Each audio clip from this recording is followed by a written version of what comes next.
There's been some lightning in and around the Pleasant Hope area, Fairgrove. Here in Springfield, there have been a few lightning strikes. There's also quite a bit of rainfall, some of it coming down pretty good. It looks like especially on Highway 65 and then also along James River. And there's more of that where that came from. Looking west down I-44, it's just a steady stream of showers and isolated thunderstorms, which extends down the interstate. And that's going to continue to flow into Greene County and across the Republic area and eventually Rogersville over the coming hours. To our north, we find some wet weather. I think this is probably most of what we're going to get overnight tonight, what we're seeing currently up close towards central Missouri. I think once this wave of wet weather moves out, the focus for rain and isolated thunderstorms for the remainder of the night will tend to be near and south of I-44. And I mentioned how that rain extended into Joplin. It actually extends all the way down I-44 into the Oklahoma City area and beyond. Now, it doesn't mean that all of this is going to be moving into southwest Missouri. What will actually happen, I think, is that gradually overnight tonight, that band of rain and embedded thunderstorm activity will kind of peel off to the east and east-southeast across southern Missouri and northern Arkansas. There's the setup. We've got that stalled front to our south. We've got a series of upper-level storms which will generate waves of wet weather over the coming days. This is tonight's wave of wet weather. This is midnight tonight. Again, the rain focused along I-44. After that, though, it kind of peels off to the east as we work through 7 o'clock Wednesday morning. And while there may be some lingering light showers through about mid-morning all the way back toward Highway 65, the rain will be on the way out. And it looks like the bulk of the rest of the day will be cloudy, but generally dry.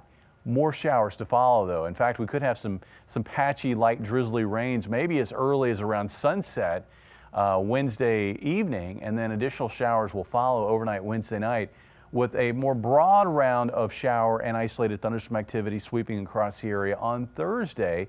That moves out, and then as we get into Friday morning, we still got a lot of lingering cloud cover, but that should thin out. We should find a partly sunny and dry day on Friday. So we get a break as we close out this work week. Temperatures tonight will fall back to about 40 in Mountain Grove. Looks like about 43 here in Springfield tomorrow.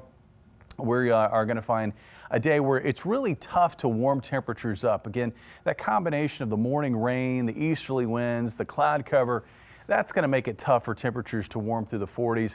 Looks like mid to upper 40s for highs generally, although once you get to about Highway 65 and west, there are going to be some spots that do hit 50. Winds will remain breezy out of the east-southeast. Thursday looks a little warmer because we've got a surface low that's going to make its way from west to east across the area.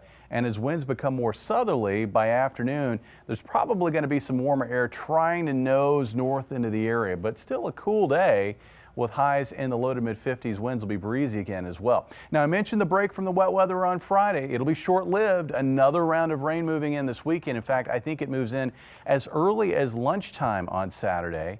Saturday afternoon looks wet. Saturday night looks wet. And then that round of rain is on the way out by Sunday morning. But clouds will linger, I think, throughout the day on Sunday, and temperatures will stay cool. And over the next 5 to 6 days, or at least through this upcoming weekend, this is the rain that we're generally going to see, a general 1 to 2 inches of rainfall across the area, with many spots south of the interstate probably picking up 2 inches. Why does that matter? Well, we've already had a lot of rain. We had about 2 inches last week here in Springfield, and it looks like we could be doubling that total and making for an already wet month of March even wetter. And we're not even to the middle of the month. Looking at the 7-day forecast, you can see temperatures also will be remaining a little on the cool side. Not cold, but a little bit below normal, particularly when you're talking about the highs. Overnight lows, pretty close to normal. The only real risk, I think, for maybe some sub-freezing temperatures might be toward early next week. You know my March theory. You know my March theory. Say it again. No, it's just that it's not everything gets cracked up to be. Yeah. February is often better than March. Have to agree. Yes, it is. All right, thanks, Jamie. Wind